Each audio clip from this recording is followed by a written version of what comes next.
this. Okay, so let's pause on the adolescence for a moment and put this light back on so you guys can see my face again. So I think this is a good point to pause. So we looked at childhood and how the brain develops based on interaction with the environment from 0 to 5. But when we get to adolescence, something else or something else begins to impact the way the brain and the self are affected. What happens in adolescence? What did he say changes? Emily. Well, puberty, hormones, all that.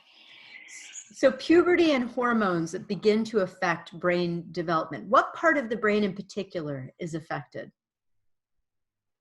Vanessa. I think you said the medial prefrontal cortex.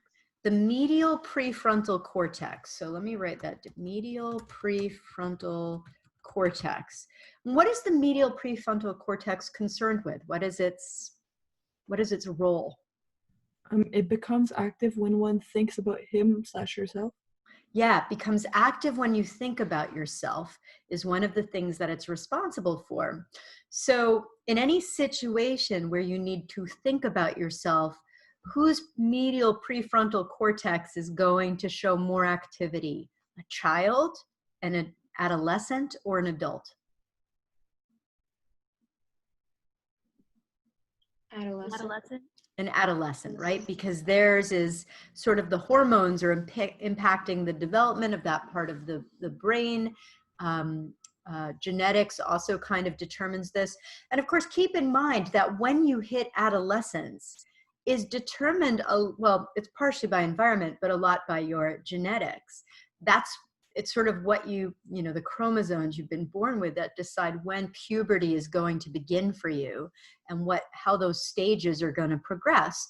So people begin to go through adolescent development, some at age 9, some at age 15, some maybe even later than that if it's a very delayed developmental process.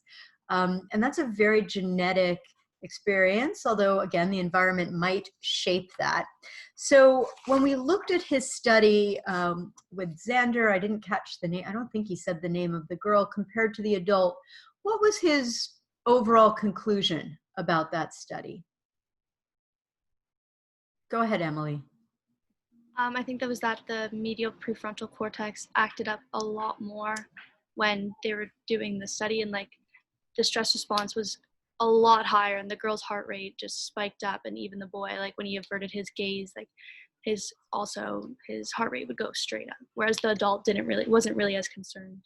Right. So what was observed in that experiment is that stress response, and stress response was measured by heart rate, by kind of the gestures that they were doing, so where they're looking at, and also galvanic skin response was another thing. So that measures like, I want to say almost like the sweat on your skin. It measures your skin's response to stress. And they get elevated as you get stressed. So that's how they were able to tell what stress was. They used like a measurement to determine stress. I mean, you could ask Xander or the woman, how stressed did you feel? And they did say, it was awkward and stuff, but the actual comparable measurement was done by looking at their heart rate and looking at their skin response. They could count the number of times someone averts their gaze. They use very quantitative data to analyze stress response. And that's kind of interesting. That's one of the things that makes scientific study today to happen, that we use quantitative data. So in addition to sort of when thinking about yourself is affected, what else is affected with the prefrontal cortex? What else is that, or what is that responsible for as well? Antonia. Impulse control. Impulse control and thinking about the future. We call that kind of like our executive part of our brain. So absolutely. So what else are teens notoriously not necessarily so good at because of poor impulse control? I'll let Antonia continue answering this one. Making good decisions, like right decisions. Making good decisions. So teens don't always think through the consequences of their decisions the way an adult might. think through the thing, because this part of the brain is still undergoing development. What are some signs maybe of poor impulse control in teens? Doesn't mean all of you have demonstrated this, but in, you know, generally speaking, what are some behaviors that might indicate that? Drinking too much, Drinking too much, like jumping off a cliff, jumping like off a cliff would be not a great decision. doing stupid things in general. Doing stupid things in general. Does anyone know that for car insurance rates that they're higher? For anyone have car insurance and the parents are like, oh, my insurance has gone up because you're driving the car. Insurance rates are higher. Teens get into more accidents in cars than adults do. And that seems weird because you would think teen vision is better, reflexes are better, hearing is better, all the things that prevent accidents are sharper and better developed, but it seems to be this executive functioning perhaps that is the cause, like poor impulse control, poor seeking, you know, thinking through the consequences of an action.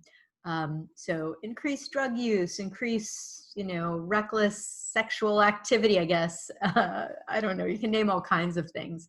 And I don't know if any of you have witnessed it in yourselves. You can always look to yourself as a sample. I'm assuming you're all 17 and older at this point. Were you good at making as good at making decisions at 14 and 15 as you are now? Is something to think about. 13, 14, 15. Would you rethink some of those decisions at this point?